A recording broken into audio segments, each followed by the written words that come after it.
Hey guys, let's get more news about Steelers, but first, don't forget to subscribe and leave your like. Steelers training camp featured heated exchange on day 1, report.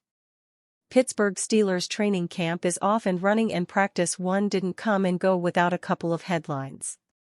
Namely, expected starting quarterback Russell Wilson was unable to participate on July 25 due to calf tightness, thrusting Justin Fields back into the spotlight as the QB1, but there was another notable moment according to Pittsburgh Post-Gazette reporter Ray Fittipaldo. New receivers coach Zach Azzanni and George Pickens got into a heated exchange late in practice when Azzanni didn't like the way Pickens executed his assignment, Fittipaldo revealed. Continuing, Pickens didn't take kindly to Azzanni's words. Some of the other receivers approached Pickens after the exchange, but Pickens was visibly upset. The Steelers dealt with similar sorts of issues within the WR core last season, not to mention over the past decade or so. Speaking to the 2023 campaign, it's one of the main reasons you saw the front office trade away Deontay Johnson this spring. With Pittsburgh, Johnson was a talented player who didn't always stick to the program. Some believed his mentality was rubbing off on Pickens a year ago, and that was enough to send him packing, despite a clear need at the position. There is hope Pickens can reach his full potential under the new offensive staff, but if Thursday was any indication, he's going to be coached a lot different than he was in his first 2 NFL seasons when Frisman Jackson was the receivers coach, Fittipaldo concluded. A fair assumption at this stage. It's no secret that the Steelers are relying on Pickens to take the next step this season. Behind him, there's a wide range of uncertainty, whether that's a draft pick entering his rookie year in the NFL, Roman Wilson, a newcomer looking to reboot his career, Van Jefferson, or a prospect who hasn't quite hit his stride yet, Calvin Austin. To put it simply, there's only one Pickens in this room. He has the potential to become a superstar, but potential must be realized. Fortunately, Pickens did show off some of his talent on July 25, linking up with Fields on a slant in 7-on-7s. Steelers Update shared video of the easy pass and catch that ended up going for big yardage. If Pickens is beating cornerbacks on simple routes like that with regularity, then taking the ball for 30-plus yards, it won't matter who's playing quarterback. Ja'Marr Chase is staging a hold-in and the Bengals can't admit it. The Cincinnati Bengals have a couple practices under their belts now, and Ja'Marr Chase hasn't participated in any. It just so happens that the fourth-year veteran is trying to negotiate a new contract, but is otherwise healthy. When asked about whether Chase will practice today, Bengals head coach Zach Taylor offered, "We'll see." In other words, he is staging a hold-in without the team saying it. It's a plan that Ja'Marr and I have, he claimed, or essentially, let me know when you plan to practice. Taylor added, I don't expect anything else other than the plan he and I have in place, via the team's website. Just to be clear, Taylor also confirmed that Ja'Marr Chase is healthy, while claiming to be on the same page. In this case, being on the same page for the head coach means he knows his hands are tied.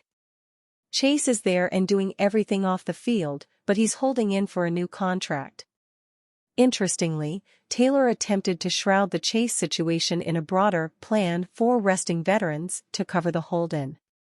He noted that T. Higgins practiced on Wednesday but not Thursday, and that Joe Burrow won't throw today. But if you're a healthy player, you don't not practice the first 2 days of camp and then likely not the third day, either. If your coach doesn't know if you're practicing after missing 2 days, and you're healthy, it's a hold-in. And here's another fun bit, one reporters asked Taylor to confirm if the absence of Ja'Marr Chase was not related to his contract situation. He hesitated before saying, it's a plan that Ja'Marr and I have. He also declined to comment on his expectations for Chase practicing last week. This hold-in is walking like a duck, talking like a duck, and doing everything else like a duck.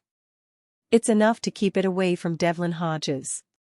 This is a duck, and it's quacking. Ja'Marr Chase is holding in, and he knows what he wants. He just watched the Minnesota Vikings pay his college teammate Justin Jefferson $35 million per year. Through 3 seasons, Chase has 268 receptions for 3,717 yards and 29 touchdowns.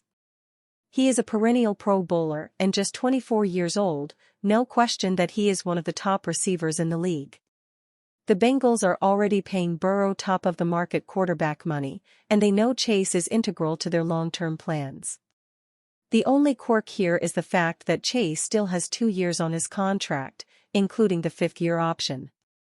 While it's the convention for first-round franchise quarterbacks to receive an extension after 3 years, non-quarterbacks must often wait until they are entering their final season. Even T.J. Watt, who held in, had to wait until year 5 for his payday. But Chase isn't waiting until next year, and he isn't going to practice until he gets his money. There was debate about whether he would even show up to mandatory minicamp. He did, and he is not at training camp, but don't expect to see him until he has an extension. Or until the regular season begins, whichever comes first, after Bengals owner Mike Brown poured cold water on the idea of an extension this year. Garafolo, Steelers investigated Brandon Aiyuk during draft, doesn't believe Pittsburgh's still interested. If there was a moment for Brandon Aiyuk to become a Pittsburgh Steelers, that time has passed. That's how NFL reporter Mike Garafolo views the team's one-time pursuit of Aiyuk, outlining the Steelers' interest during Thursday's episode of The Insiders on NFL Network. "My understanding is they at least investigated the possibility of trading for Brandon Aiyuk around draft time or before draft time," Garafolo said. And the 49ers, as they did with all teams, shut that down. So it was never really a thing, but it doesn't hurt to ask. His reporting seems intentionally vague, not making clear how serious the Steelers' pursuit was. Given the 49ers' quickness in shutting trade talks down, it's probable Pittsburgh didn't get very far in conversation. Trading for Aiyuk comes with multiple layers, giving up the needed draft capital on top of paying Aiyuk big money. Since the draft, the receiver market has only gotten hotter and Aiyuk's price tag has presumably gone up.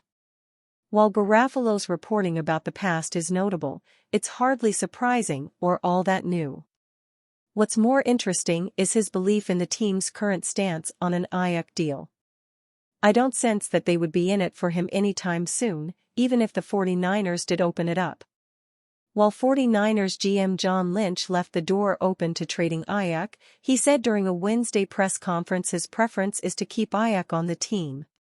San Francisco has Super Bowl aspirations after falling in the NFC Championship game 2 years ago and the Super Bowl this past season. Moving Aiyuk now would weaken their roster without a meaningful way to replenish the receiver room or even add talent elsewhere to compensate. While it's always possible they'd get back a player, such moves and trades of this magnitude are uncommon and would only complicate already difficult trade talks. Speaking to reporters following Thursday's practice, GM Omar Khan dismissed the idea he's having serious conversations with teams about a wide receiver trade. Instead, he reiterated his belief in the talent on the roster. Pittsburgh opened today's practice with George Pickens, Calvin Austin III, and Van Jefferson as the team's top 3 wide receivers. Jefferson caught the play of the day, a 46-yard reception down the left sideline during a 7v7 drill, dusting CB Dante Jackson. If Aiyuk's off the table and Courtland Sutton, fresh off a raise, is off the table, the number of big-name receivers Pittsburgh could target has shrunk. If they make a move, it could be for the Tennessee Titans' Treylon Burks or the Indianapolis Colts' Alec Pierce. But it's fair to wonder if either one of those players would move the needle enough to be a noticeable upgrade over what the team has, especially considering how late in the process any outsider would join the team and attempt to pick up the playbook. That could leave Pittsburgh to stick with who they have, leaning on a ground game and tight end group to supplement a true number 2 receiver. And you fan? What do you think of the situation of Brandon Aiyuk? Leave your opinion in the comments.